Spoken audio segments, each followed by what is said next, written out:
Fighting between Russia and Georgia has caused a war of words between Barack Obama and John McCain. McCain supporter Senator Joe Lieberman fired first, criticizing Obama's call for restraint. Take a listen.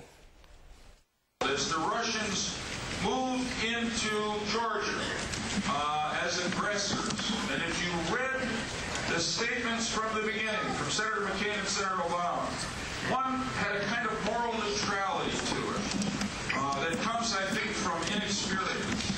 Obama advisor Susan Rice, she fired back, calling Senator McCain belligerent and suggested that his critique of Russia could exacerbate the situation there. The McCain camp, they responded with this statement, quote, "It's unfortunate to see the Obama campaign launch an inflammatory and baseless political attack." Joining us now is Obama supporter, Pennsylvania Congressman. By the way, I said John, I apologize. Joe Sestak is with us. Joe, welcome back to the program. Thanks for being with us. You just got to have me on more often. You get to know me better. I actually knew that. I don't know why I got it wrong. Obama's original response, written, he called for calm. He called for UN action. He called for restraint on both sides.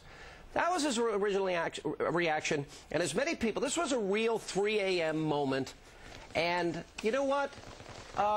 Do you really think that calling for Putin with all the aggression here is going to actually, and the UN is actually going to be able to be effective here? Does he believe that? You know, I've been pretty fortunate. As I was rising up to be a 3-star admiral, I always relearned very well what the chairman of the Joint Chiefs of Staff, Admiral Krause, said. The first word is always wrong. Second, I've been in that part of the world, Sochi, 20 miles in this, from Georgia. So has Senator McCain. And I saw, so Senator Obama had been to Russia. So then, therefore, what I saw there was what a very complex situation. And third, the most important thing is to prevent a war, a conflict from occurring, and how prescient Senator Obama was months ago, where he said the root cause of this problem is we've got the Georgians and the Russians as the peacekeeping force. No, get an international peacekeeping force in there. So no, a deliberate, measured response by this man was perfect. You can get as loud as you want to get, and you can get as passionate as you want. That's fine.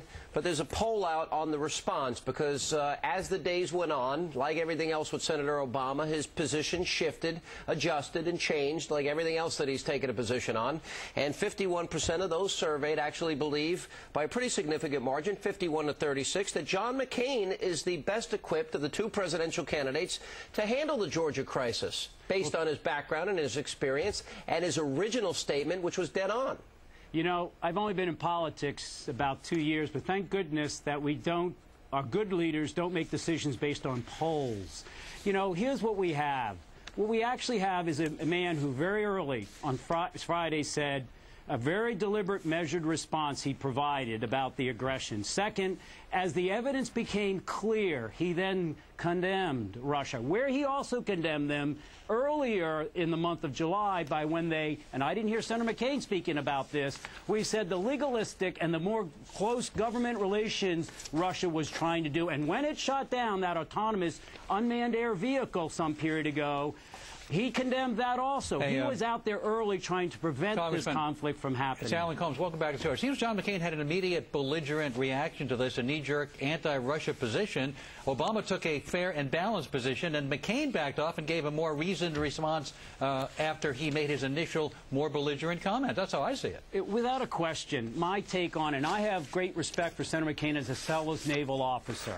However, what I need in the future commander-in-chief is someone who recognizes, particularly in such a complex area of the world, where we've been absent with our leadership, I believe, under this president, that we should have a very deliberate leadership approach. For example, Senator Obama has called for multilateral organizations, such as the Organization of Security and Cooperative, OSCE, out there to be there, of which the United States is a leader. Why haven't they followed Senator Obama's recommendation of getting a force such as from that into this region to resolve the peacekeeping issue? We got off on a wrong foot at the beginning of the Bush administration when he said, we don't need treaties. And he said he looked into Putin's eyes and saw his soul. We didn't need agreements because he could look into the man's baby blues and know everything about him. Isn't that part of the problem which got us to where we are today?